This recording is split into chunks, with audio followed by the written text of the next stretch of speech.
It's Thursday, November 17th, 2022, and this is FRCMedia News. I'm Keith Tebow.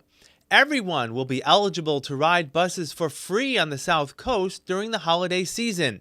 Local entrepreneurs are recognized during Global Entrepreneur Week, and we tell you how those in need can receive a free Thanksgiving meal. All this and more coming up.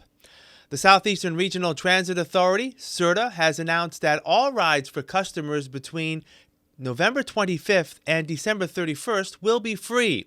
SRTA Administrator Eric Russo says the free rides were made possible through a legislative pilot project encouraging the use of public transportation. The 15 RTAs came together and given the parameters of the budgetary language, we thought, what would be wonderful is to do service that is covered through this discretionary grant from essentially right after Thanksgiving through the end of the calendar year. Give everybody a chance to come out and try transit and a little relief for our everyday passengers as well. We've done very well in the Southeast Regional Transit Authority to retain our ridership from pre-pandemic levels. This is another tool in our toolbox to help get more people back on the bus and hopefully out of their cars. So I think it could be a really wonderful opportunity. And certainly, for our everyday customers too, a chance to have a little more money in their pocket for whatever gifts they're looking for this holiday season. Mr. Russo says SRTA's Try Transit Free Ride program covers its entire service area between Fall River and New Bedford, allowing new and existing customers the opportunity to save fares of $1.50 and up to ride the bus. In fact, I've had a lot of people come out and realize, I haven't ridden transit in a while. Let me renew, my transit access pass if I have one.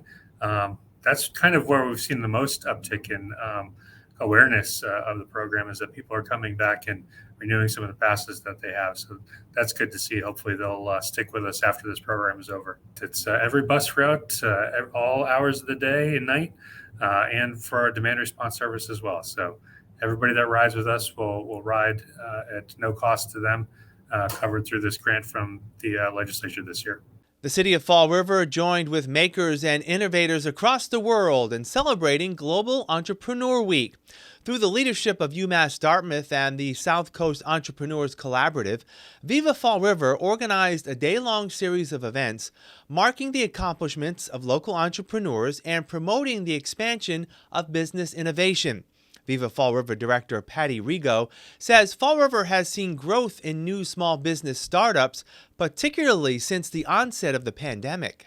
They might have been creating at home or selling to their friends, but it became more important. I think people realized when we were having problems with the global supply chain that we had people here we could buy from our friends and our neighbors, and it's a real misconception that things that are made locally are more expensive. That's not true. And what you're getting is something quality, something handcrafted. And I do think a lot of people decided, I'm working from home now, or what I was doing before isn't really working for me and I want to try this. And I've seen the amount of makers just explode. And that's really why, based on people coming out and more people wanting to interact with their community and sell their things, we created the Fall River Farmers and Artisans Market. We have the pop-up. All those things were a result of the entrepreneurship boom. The events for Entrepreneur Day on Wednesday began with an open house at Groundwork Creative Spaces, a community co-working space for entrepreneurs and freelancers to rent space for their work and collaborate on projects. The space is located within the former Durfee Tech and Bristol Community College building on Bank Street.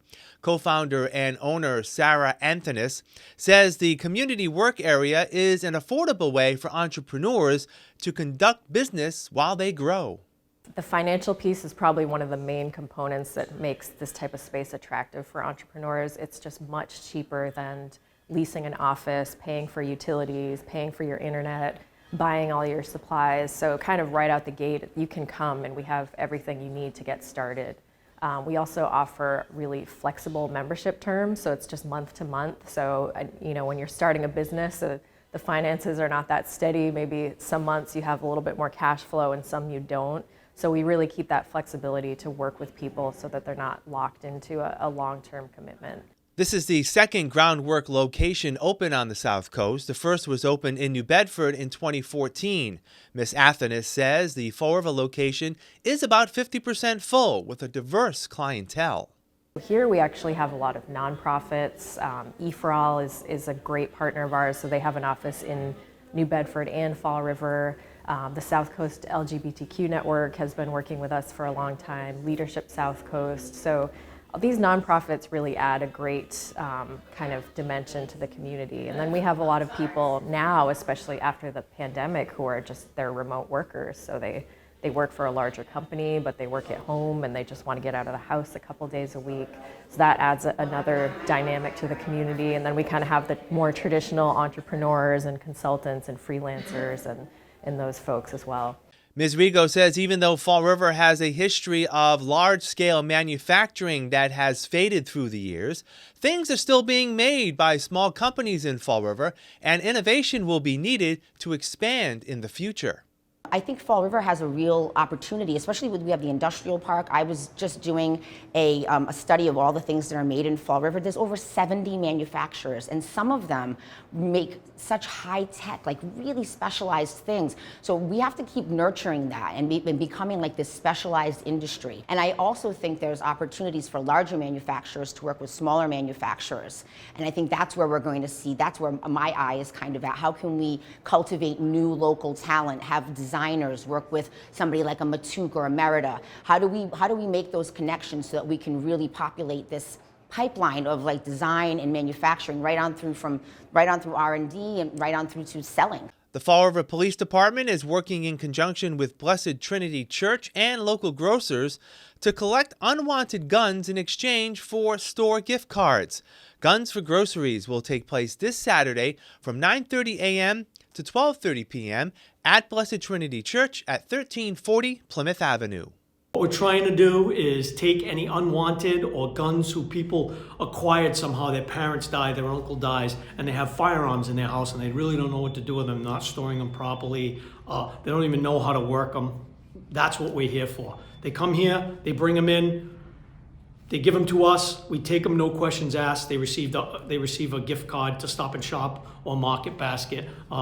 If you have a BB gun you don't want, a pellet gun you don't want, a crazy starter pistol, anything, we're going to take it. We're going to give you something in return, maybe pizza certificates or Dunkin' Donuts cards, something like that. What we want to do is take the things out of the public that could possibly be a firearm or misconstrued as a firearm by anyone, by the police or by a homeowner or something like that. The creation of the Guns for Groceries buyback program was proposed by the late Reverend Robert Lawrence, former pastor of the First Congregational Church in Fall River and longtime community benefactor.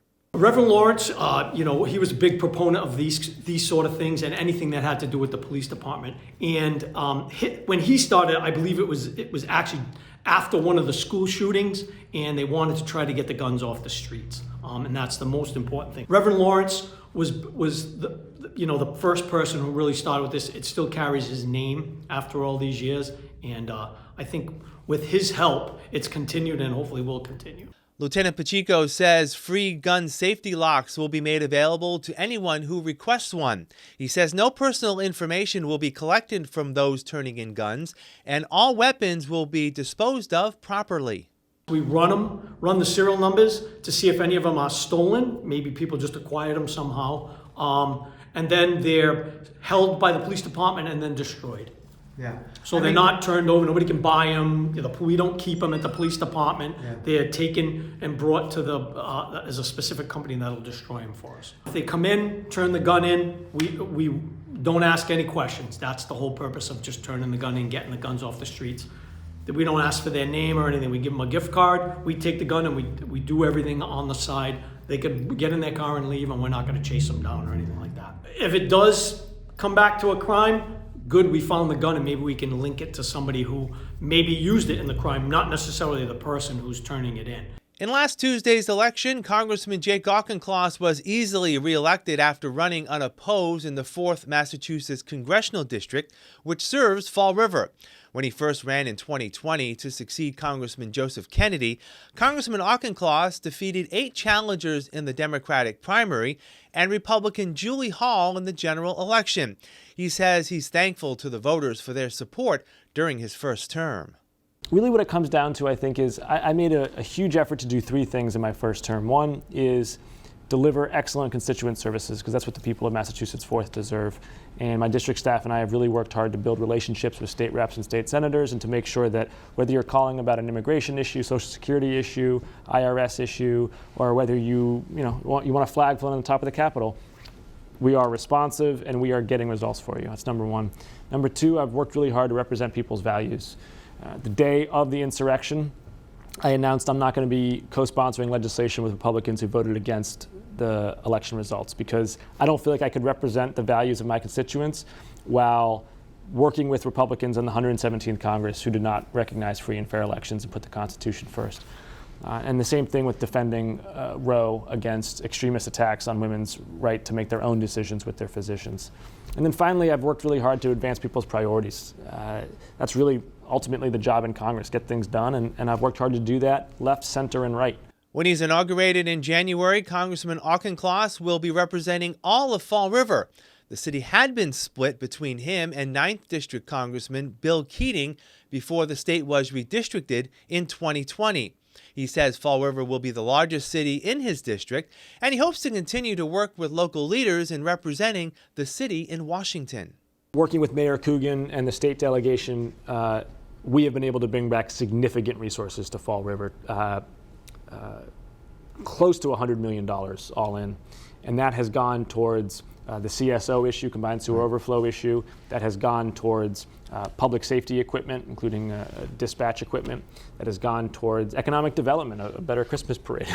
That has gone towards subsurface water infrastructure. It's gone towards economic development on Route 79, which is going to be a really critical part for housing development as well as tax revenue for the city. And my job in Washington, D.C. is not to decide what the priorities for Fall River should be. My job is to listen to Mayor Coogan, to Representative Fayol, to Senator Rodrigues, to Representative Sylvia, hear from them what the priorities for Fall River are, and then go fight for it. As Congress moves into a lame duck session for the rest of the year, Congressman Auchincloss feels inflation is still the biggest concern facing residents. His solution is to slowly rein in energy costs and transition to a clean energy future. We want to generate our own energy here in the United States. We want it to be too cheap to meter, and we want it to be clean. We do not want to be polluting our air or our water for our kids. But in the short term, we've got this fossil fuel infrastructure. We have not yet scaled the clean energy technologies that we need. And so we've got to kind of tack back and forth with the wind and the waves towards that North Star. And LNG in particular, liquid natural gas and natural gas are a critical bridge technology for us. We ship in much of our LNG here in Massachusetts from Trinidad and Tobago. It goes into the port at Everett. And there was initially plans to close that port in 2024, for example. I think it's pretty clear that we can't close that port in 2024. We need this LNG or else home heating bills are going to spike. Congressman Auchincloss says there are other pressing matters before Congress that needs to be addressed before the body adjourns in December. We got to pass a budget, and I think we're going to do that. And I will be working to avoid cuts to Medicare. Democrats have been very clear that we are here to protect and strengthen Medicare. Republicans have talked repeatedly about cutting it or privatizing it. It's critical that we protect it and protect it from cuts. And I also want to pass the Electoral Count Act Reform Act. This would strengthen the integrity of our elections to prevent a repeat of January 6th.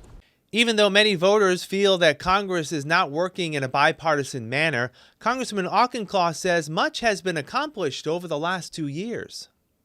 If you actually look at what Congress did in the 117th term, bipartisan infrastructure law, bipartisan science and semiconductor manufacturing law, bipartisan gun safety law, bipartisan anti-lynching law, bipartisan support for Ukraine, and additionally, tremendous aid to localities through the American Rescue Plan, done just by Democrats, and the biggest, boldest climate action and clean energy commitment in history, done just by Democrats. So this was an unbelievably productive Congress. Some of it was done with Republican votes, some of it was not.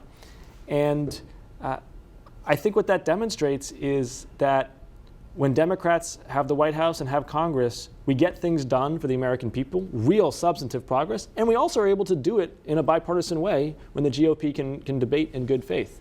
You can view our entire conversation with Congressman Jake Auchincloss by visiting our website at frmedia.org. We'll have more FRC Media news right after this. Hi, I'm Tess Curran, the Director of Health and Human Services for the City of Fall River. COVID continues to circulate in the community, and we need to be aware of the resources available to us. These resources include testing, treatments, and vaccinations. As we enter into the flu season, the winter season, the biggest advice I can give to all people of our community is to monitor themselves for symptoms, and home tests for COVID are available, and I encourage people to do those tests to isolate if they have symptoms or if they test positive to COVID, and then to really reach out to their medical provider if they do test positive on one of the home tests. There are treatments available now for COVID. Many of them are very effective in preventing hospitalization and severity of symptoms. The manufacturers of the COVID vaccines have updated their vaccines to meet the new variants that we see in our community, including Omicron. And so I encourage people to get the booster vaccine. For individuals who have questions about COVID or the new vaccines that are coming out, I recommend that they reach out to their medical provider, or they can look at the local resources on the frvax.com website. Here are some job descriptions on the latest hot jobs list from the Mass Hire Fall River Career Center. Corporate Training and Development Specialist. Blount Fine Foods, located at 630 Current Road, is seeking a full-time corporate training and development specialist, responsible for analysis, design, development, implementation, and evaluation of various corporate training and development programs. Job number 178-26572. Infant Toddler Teacher. People Incorporated, located at 4 South Main Street, is looking for a full-time infant toddler teacher to plan and assist in providing quality care for preschool-aged children and infants. Job number 177-98187. Animal Caregiver. Animal Rescue League of Fall River, located at 474 Durfee Street, is looking for a part-time animal caregiver to provide care, medications, and maintain the well-being of animals. Job number 177-74945. Dental Treatment Coordinator. Dentistry with a Smile, located at 920 Plymouth Avenue, is looking for a full-time dental treatment coordinator. For more information, call 508-672-6471. Charlton Memorial Hospital, located at 363 Highland Avenue, has an immediate need for the following full and part-time positions. Registered nurse. Job number 178-65616. Mobility Rehab Aide. Job number 178-65617. For more information about these and other positions, visit Mass Hire JobQuest at jobquest.dcs.eol.mass.gov or call the Mass Hire Fall River Career Center at 508-730-5000. Welcome back. The Fall River Pride Committee is organizing its second Transgender Remembrance Day event this Sunday beginning at 12 p.m. at Heritage State Park. Last year, when we were looking to kind of honor Trans Remembrance Week, which is a week-long celebration of kind of remembering trailblazing trans icons and non-binary icons throughout history and culture, the idea is that a lot of violence still exists, and a lot of trans and non-binary people have been lost to violence. So the idea behind the Transgender Day of Remembrance was a really kind of special one to me in the Pride Committee. One of the things that we really love being able to do about this is our speaker program that features local people, because a lot of that violence is not like it is in other places. It's here in America, right? There's a lot of people who've been touched by violence, who've been hurt by it, from extreme bullying all the way through different types of discrimination.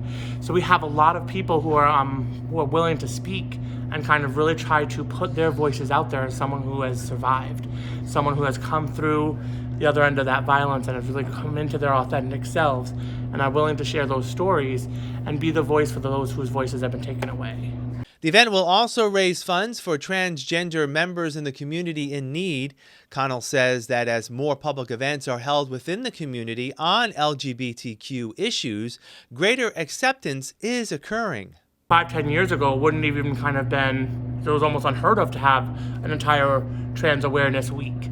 I think that there was a lot of kind of cultural backlash around gay people coming out of the closet. And I think a lot of people kind of saw that as a choice, right? So once people wrapped their head around that that wasn't a choice, then the T of the LGBT kind of came more into the forefront. We're trying to figure out that now that we have LGBT community and we have visibility, it's okay, well, the gay people are here, but how are we against the mainstream cultures? And I still think there's a bit of backlash and clash there and a lot of education that needs to happen so we can build some of those bridges so we don't have to have as many remembrance walks and we can have a little bit more celebration of life. Thanksgiving is 1 week away, and there are a couple of ways for those in need to enjoy a free holiday meal. The Salvation Army in Fall River will be holding a Thanksgiving meal next Wednesday at 1 p.m. at its community center located on 290 Bedford Street. Everyone is welcome for this dinner. We have volunteers that will be cooking. We are expecting at least 100 people. If we can, we'll be prepared for 100 people. And you don't have to register or anything. You just come and just enjoy the time with us. We just want to give a Thanksgiving meal for all those that maybe will be by themselves by then. And it's the first time after COVID that we are open the doors for having the meal inside the building. So we're gonna prepare the gym. We're gonna put some tables, coffee, a little music. So it's gonna be a good warming environment. We also understand that during COVID and after COVID, there's a lot of more need of food and all that stuff. So we're trying to check on those numbers to see. We're saying 100 people, but we are going to be ready for a little more too, just in case. But yeah, I mean, we're going to do our best to serve our community the best way we can. The Salvation Army this week also provided free Thanksgiving groceries to needy residents looking to celebrate the holiday at home. We have 2 days, yesterday and Tuesday, just giving the food out from 9 through 3 p.m. A lot of people came. We were able to have them inside the building, which is great. People were very grateful just to receive the food that we had for them. And we served at least 500 and maybe 20. We still have some people coming back because they missed their appointment. But it has been great, and we are just happy to serve here. Blessed Trinity Church at 1340 Plymouth Avenue is hosting its free meal on Thanksgiving Day. We started 10 years ago, and we're doing it on Thanksgiving Day at 12 noon. We started it for folks that were in need on Thanksgiving, and we quickly found that we got as many people that were alone on Thanksgiving Day and really had nowhere to go as we did the people that were in need. So it's kind of expanded that through the years. This year we'll be serving in-house. For COVID, we had takeout only, but this year we'll be serving it here at the parish. Doors are going to open at 11:30 on Thanksgiving Day, and then we'll be serving at 12 noon, turkey with all the trimmings. Father Nemkovich says there are no restrictions as to who qualifies for the free holiday meal. No reservations are needed.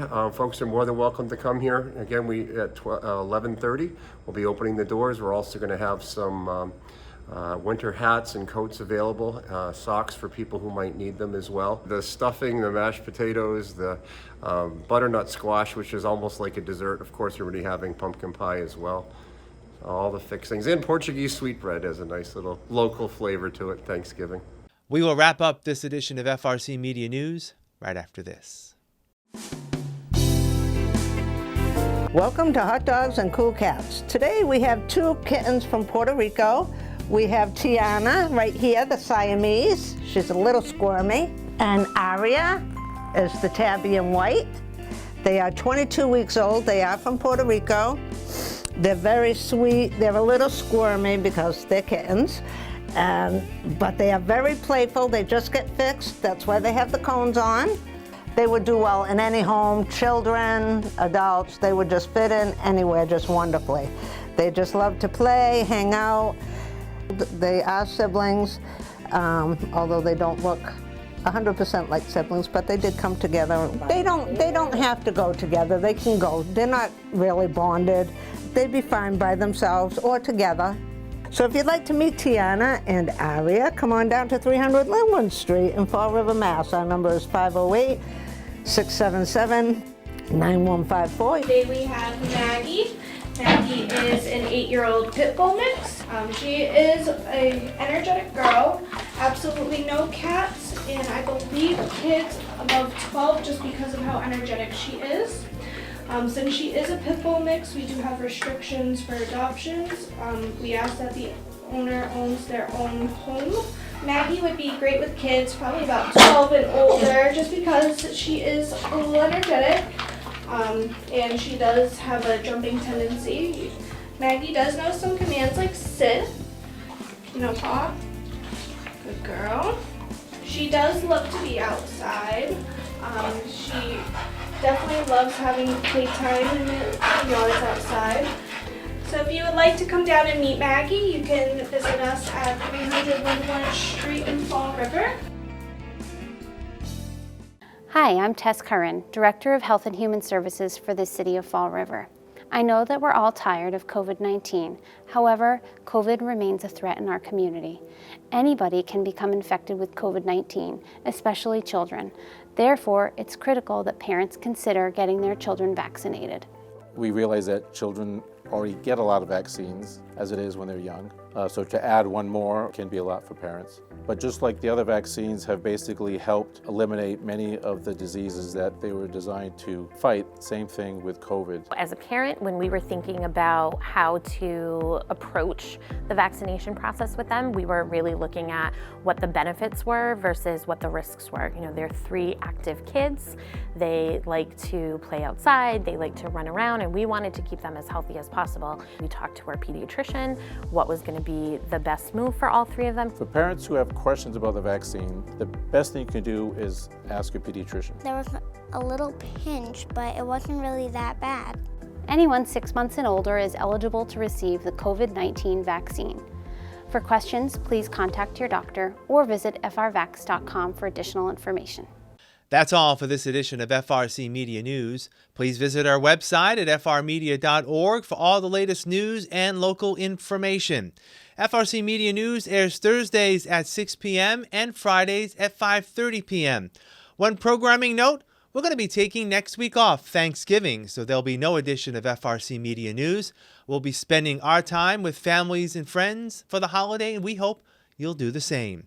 We will leave you this week, however, with the sights of the current art exhibit at Bristol Community College's Grimshaw Gudowitz Art Gallery entitled Eye of the Beholder, Ukrainian Artists Respond to War. For all of us here at FRC Media News, I'm Keith Tebow. Have a great weekend. Have a great Thanksgiving. We'll see you in 2 weeks.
Thank you.